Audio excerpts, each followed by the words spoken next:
It started with an old computer. I found it at a garage sale, buried under a pile of dusty books. It was one of those bulky, beige desktops from the early 2000s. The seller told me it didn't work, but I liked the vintage vibe and thought it might make a cool project. When I got it home and plugged it in, it actually powered on. The screen flickered to life, showing an empty desktop with just one icon in the center: the game. Curious, I clicked it. The game was simple, just a maze. You used the arrow keys to guide a little character through dark, pixelated corridors. At first it seemed harmless, like something made by a bored programmer, but the game felt weird.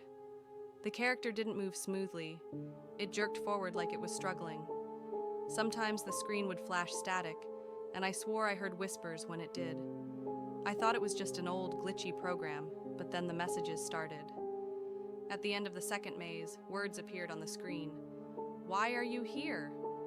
I laughed it off and typed back, "Just playing." The response came instantly. "This isn't a game." I felt a chill, but I convinced myself it was some sort of prank program.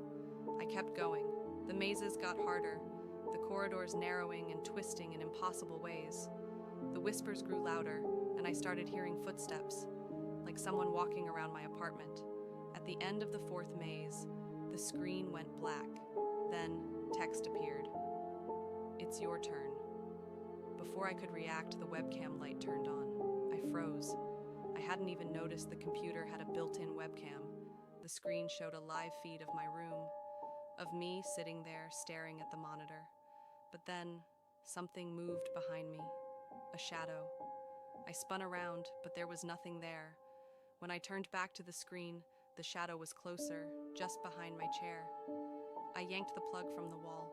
The screen went dark, and the room was silent. I threw the computer out the next morning, but every night since, I've heard it. The faint sound of keys clicking, like someone's still playing the game. And sometimes, when I pass a dark screen, I see it, a shadow waiting just behind me.